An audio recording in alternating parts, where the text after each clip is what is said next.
JP geography classes में आप लोगों का स्वागत है। Good evening. उम्मीद है कि सब अच्छे होंगे। देखिए, सर्वप्रथम एक सूचना आप लोगों के लिए जो वर्तमान में +2 की परीक्षा दे रहे हैं। आप पहले से भी कई बार मांग आ रही है कि प्री BSTC परीक्षा 2020 ऑनलाइन फॉर्म उन विद्यार्थियों के लिए बता दूं जो वर्तमान में +2 क्लास में या पहले +2 पास आउट कर चुके और BSTC करना चाह रहे हैं, तो आज से ही दिनांक 15/6/2020 से ऑनलाइन फॉर्म अप्लाई होने लग गए। अंतिम तिथि 15/7/2020 15 जुलाई 2020 तक इनकी अंतिम तिथि है ऑनलाइन फॉर्म की। और फीस डिपॉजिट की जो डेट है वो 17 तारीख है। BSTC के इच्छुक अभ्यर्थी जो BSTC करना चाहते हैं वो अपना फॉर्म ऑनलाइन कर दें। परीक्षा की डेट शीघ्र ही घोषित की जाएगी। जैसे कि सब सर्वे ज्ञात है कि लॉकडाउन की वजह से परीक्षा की दिनांक नहीं दी गई है। ऑनलाइन फॉर्म के लिए या तो हमारी क्लास ज्योग्राफी क्लासेज या CSE सेंटर बहरमपुर भड़ंगी में संपर्क करें। नंबर डिस्क्रिप्शन में मिल जाएंगे आपको, या जो हमसे अटैचमेंट है उनके पास जो ग्रुप है हमारा, ग्रुप में भी डाल दें। आपको घर से जाने की आवश्यकता नहीं, हम आपका ऑनलाइन फॉर्म ही अप्लाई करेंगे। अब आते हैं अपने टॉपिक पर। अपनी ह्यूमन ज्योग्राफी का चैप्टर लेसन 3 और चैप्टर फर्स्ट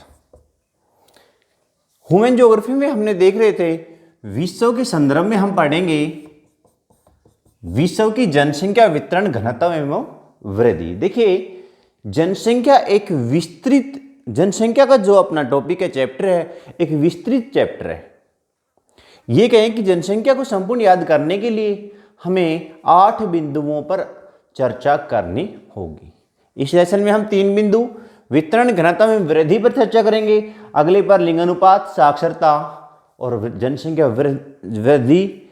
इसके अगला चैप्टर में हम करेंगे जनसंख्या वितरण को प्रभावित करने वाले कारक, या ये कहें कि जनसंख्या कहाँ कम है कहाँ अधिक, इसका क्या कारण है।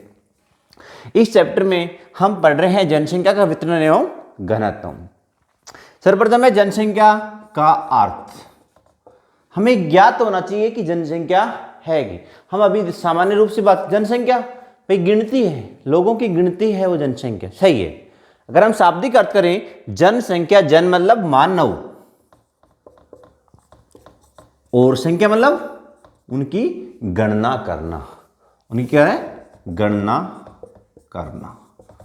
अर्थात पहले पहलू पे बात करें तो जनसंख्या का अर्थ है मानवों की गणना करना, या मानव कहाँ कितने हैं इनकी गणना करना जनसंख्या कहलाता है। देखिए, इस पृथ्वी से जब से मानव आया है वर्तमान में संपूर्ण वर्तमान स्थिति तक, प्रथम मानव जब से आया उस समय से लेकर वर्तमान में कितने लोग हैं उन सभी का अध्ययन जनसंख्या के अंतर्गत आता है। लेकिन जनसंख्या क्या है? मानव की गणना करना, मानव की गणना करना जनसंख्या कहलाता है। अगर इसके शाब्दिक अर्थ की बात करते हैं, विस्तृत अर्थ की बात करें तो जनसंख्या है एक निश्चित समय अवधि में, जनसंख्या क्या भैया एक निश्चित समय अवधि में एक निश्चित स्थान पर निवास करने वाले लोगों की या मानवों की संख्या को हम जनसंख्या कहते हैं। क्या भैया विस्तृत इसका अर्थ एक निश्चित समय अवधि में एक निश्चित स्थान पर निवास करने वाले लोगों की संख्या को हम जनसंख्या कहते हैं। जैसे निश्चित स्थान है, आपका गांव है भैया, ये ABC आपका गांव है, ये 4 वर्ग किलोमीटर का है, ठीक है। ये आपका निश्चित स्थान। निश्चित समय क्या होता है? देखिए, प्रत्येक राष्ट्र या ये कहें कि विश्व का प्रत्येक देश अपने लोगों को एक मूल निवासी बनाने के लिए एक नियम बनाता है।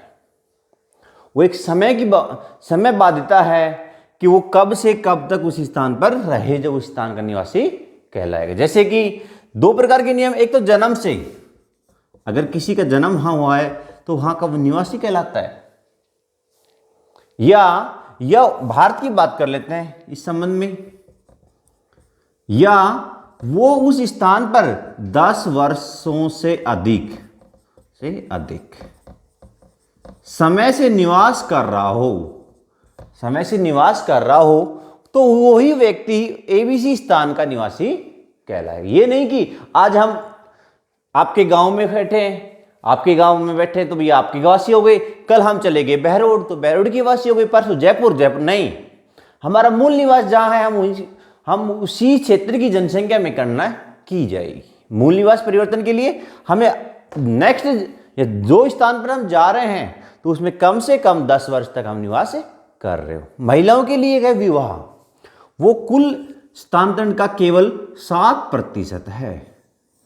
एक महिलाएं अपना निवास स्थान बदल सकती हैं, उनके लिए 10 वर्ष की बाउंडेशन नहीं है, बाध्यता नहीं है। अर्थात वो कहें कि वो विवाह उपरांत अपने दूसरे स्थान पर जाकर अपना निवास स्थान, लेकिन उसके ससुराल पक्ष के पात्रता के अनुसार बनेगा। ठीक है भाई, अर्थ समझ में आ गया। निश्चित समय अवधि में निवास करने वाले लोगों की संख्या को जनसंख्या कहा जाता है। देखिए अब आता है मानव, एक संसाधन के रूप में, या मानव एक संसाधन। यहां हमें एक बिंदु को और देखना होगा कि मानव को एक संसाधन बताया जा रहा है। क्या बताया जा रहा है भैया? संसाधन। तो हमें संसाधन का अर्थ भी ज्ञात हो। देखिए संसाधन मानव के लिए है और मानव भी एक संसाधन है।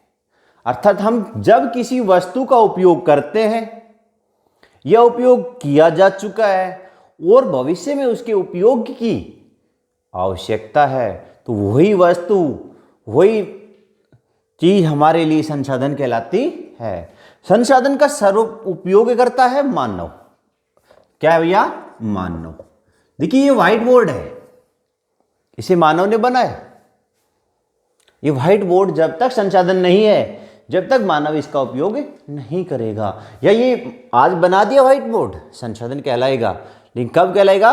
कि हम भविष्य में इसके उपयोग की संभावना हो। आपके आसपास की वस्तु पृथ्वी है, पृथ्वी का उपयोग मानव कर रहा है, वायु का उपयोग मानव कर रहा है, वनस्पति का उपयोग मानव कर रहा है, जो चट्टान है उनका उपयोग मानव कर रहा है, यह भविष्य में उनके उपयोग की संभावना हो, तो वो संसाधन कहलाता है। देखिए संसाधन कहलाता है कि मानव के उपयोग की जाने वाली वस्तु या उपयोग कर रहा हो या करने की संभावना हो, वो संसाधन कहलाता है। आपकी एक फर्नीचर है, संसाधन नहीं है, लकड़ी का टुकड़ा है, अगर मानव उपयोग करेगा तो उसके लिए उपयोगी वस्तु होगी, तो वो संसाधन कहलाएगा। मानव एक संसाधन के रूप में। हमने संसाधन का अर्थ पढ़ा, तो संसाधन में मानव केंद्र बिंदु है। मानव क्या भैया? केंद्र बिंदु। ये केंद्र है और इसके सारे चारों ओर की वस्तु हैं, वो संसाधन है। अगर इस केंद्र बिंदु से हम मानव को निकाल लें और वस्तुओं को छोड़ दे तो वो संसाधन नहीं कहलाए। सर पंखा चलाओ ना, लाइट थोड़ी, अच्छा ठीक है। मानव को अगर हम निकाल लें तो ये संसाधन नहीं है, तो इसलिए हम कह सकते हैं कि मानव ही समस्त संसाधनों का अंतिम उपयोग करता है। क्या भैया? मानव ही सभी संसाधनों का अंतिम उपयोग करता है। ये कहें कि मानव के बिना किसी भी वस्तु का उपयोग करना नहीं चाहिए। ये फसल है, उपयोग नहीं कर सकते क्योंकि मानव नहीं है। पशु है, उपयोग नहीं है, संसाधन नहीं है जब तक मानव उसका उपयोग ना करे। पृथ्वी पर मानव ने ही समस्त वस्तुओं का विकास किया है। कहते हैं ना, आवश्यकता आविष्कार की जननी। आवश्यकता किसको पड़ी? मानव ने। बनाया किसने सभी कृत्रिम को? मानव ने। अगला भैया जनसंख्या का वितरण। अर्थ हो गया मानव एक संसाधन के रूप में हो गया। अब आता है वितरण। क्या भैया? वितरण। देखिए हमें पता लगा जनसंख्या क्या है। वितरण होता है बांटना, वितरण क्या है, बांटना, फैलाना, क्या होता है, फैलाना। तो इसी वितरण से संबंधित है जनसंख्या। मानव कहाँ कहाँ फैले हुए हैं, कहाँ कहाँ निवास कर रहे हैं, वो समस्त चीज जनसंख्या वितरण के अंतर्गत आती है। देखिए पृथ्वी का लगभग 50,000 करोड़ वर्ग किलोमीटर क्षेत्रफल है, लेकिन इस समस्त पृथ्वी पर 71%, 71.2% ये कहीं तो है जल, और 28.8% है स्थल। संपूर्ण पृथ्वी पर 28 और 29 या 71 का हम सामान्य रूप से बात करें जल और स्थल है।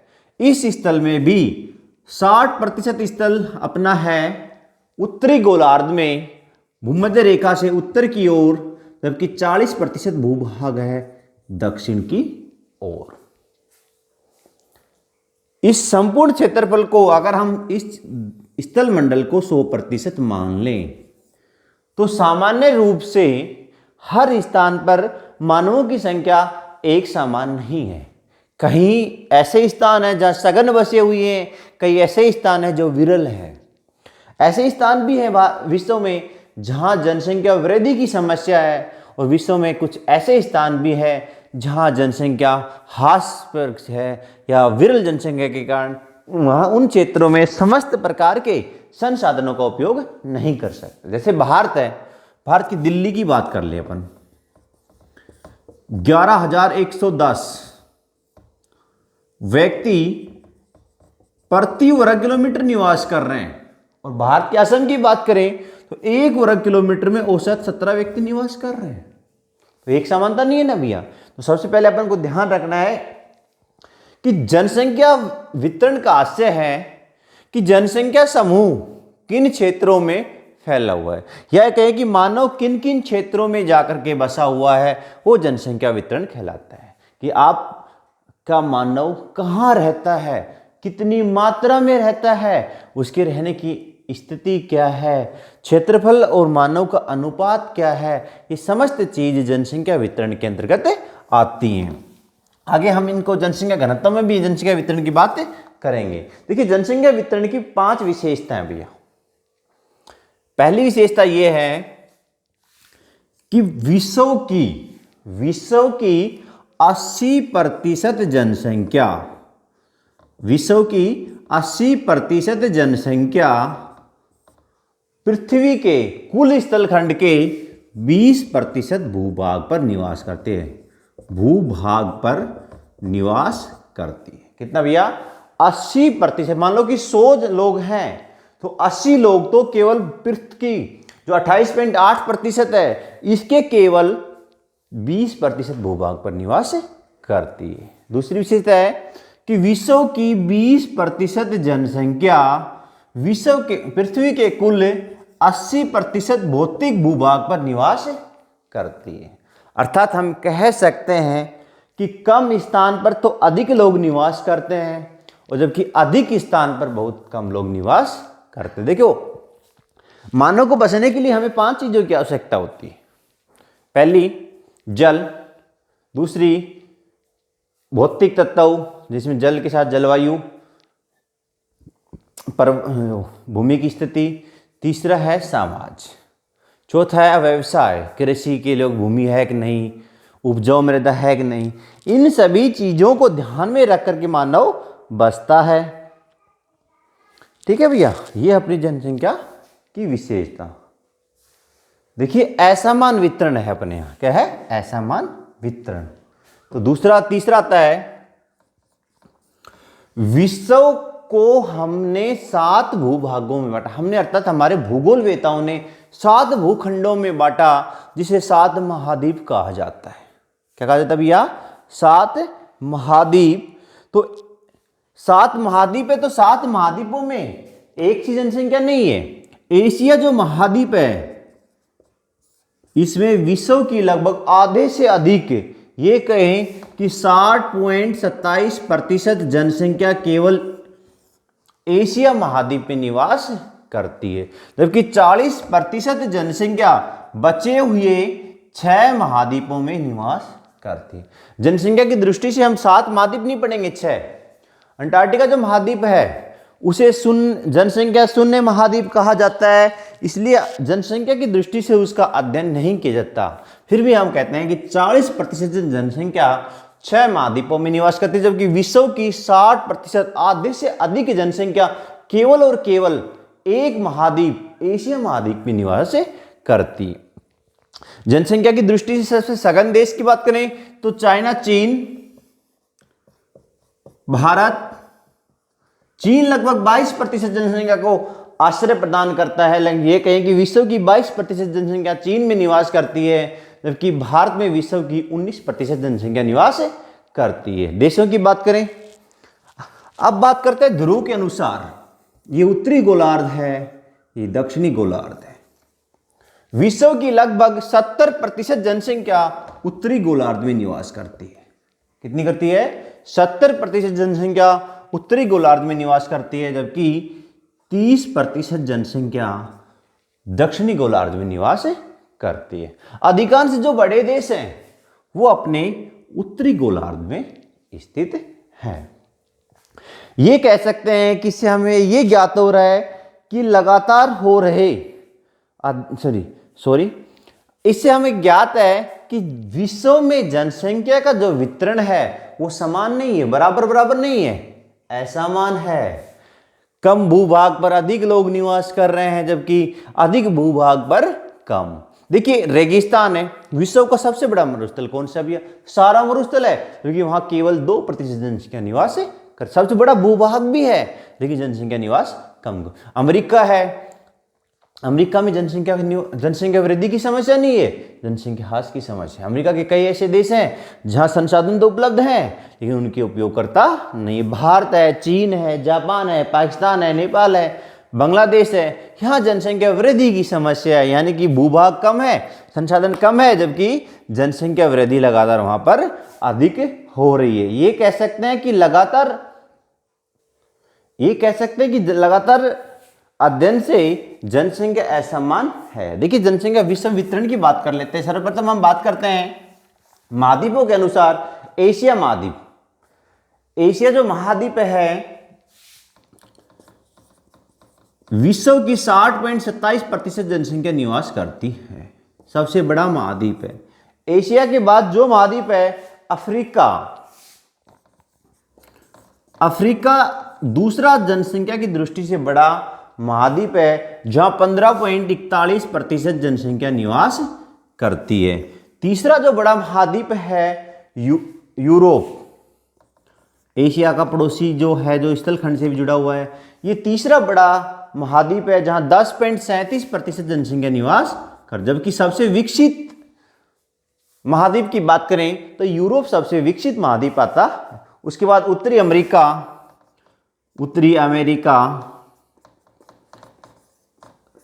अमेरिका में है 7.80, दक्षिणी अमेरिका 7.80, जबकि दक्षिणी अमेरिका में 5.52% जनसंख्या, 4 और 5। छठा महाद्वीप है, एक नया है ओसेनिया महाद्वीप। कौन सा है? ओसेनिया महाद्वीप। देखिए, अपन ऑस्ट्रेलिया प्लस न्यूजीलैंड द्वीप समूह को मिलाकर के ओसेनिया महाद्वीप की गणना की गई है। जैसे यूरोप और एशिया को यूरेशिया कहा जाता है, उसी प्रकार न्यूजीलैंड और ऑस्ट्रेलिया को मिलाकर के ओसेनिया महाद्वीप कहा जाता है। ओसेनिया ये जनसंख्या की दृष्टि से सबसे छोटा महाद्वीप है। ठीक है भैया। देश की बात करें तो सबसे अधिक जनसंख्या निवास करती है वो चीन है। उसके बाद भारत, संयुक्त राज्य अमेरिका, इंडोनेशिया, ब्राजील, पाकिस्तान, रूस, बांग्लादेश, जापान, नाइजीरिया, ये विश्व के टॉप 10 देश हैं। ये 10 बड़े जनसंख्या वाले देश हैं जहां विश्व की लगभग आधी आबादी निवास करती है। कि 200 देशों में से लगभग 196 देशों की गणना की जाती है 2013 में। तो दोस्तों 196 देशों में सबसे अधिक जनसंख्या चीन में, उसके बाद दूसरे नंबर पे आता है भारत, तीसरे पे संयुक्त राज्य अमेरिका, चौथे नंबर पर आता है इंडोनेशिया, ब्राजील, पाकिस्तान, रूस, बांग्लादेश, जापान और नाइजीरिया। ये टॉप 10 देश हैं। देखिए जिस प्रकार भारत में 2001 से 2011 10 सालों में सर्वे हुई, उसी प्रकार विश्व की अंतिम जो सर्वे 2013 की है, 2013 के अनुसार बात करें तो 2013 में विश्व की कुल जनसंख्या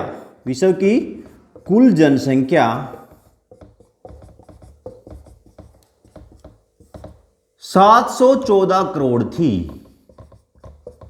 714 करोड़ कितनी है भैया? 714 करोड़ जनसंख्या है। 2001 की बात करें, 2001 की, तो 2001 में विश्व की जनसंख्या 613.43 करोड़ जनसंख्या थी।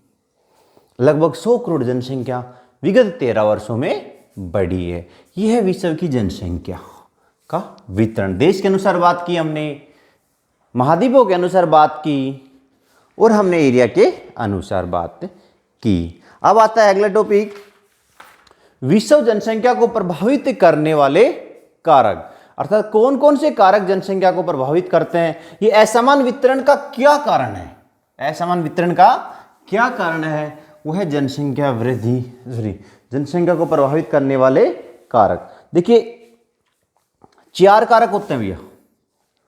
एक तो होता है, सबसे पहला कारक है वितरण को प्रभावित करने वाले में भौतिक कारक। भौतिक कारक में आता है जलवायु, ऊंचावाच,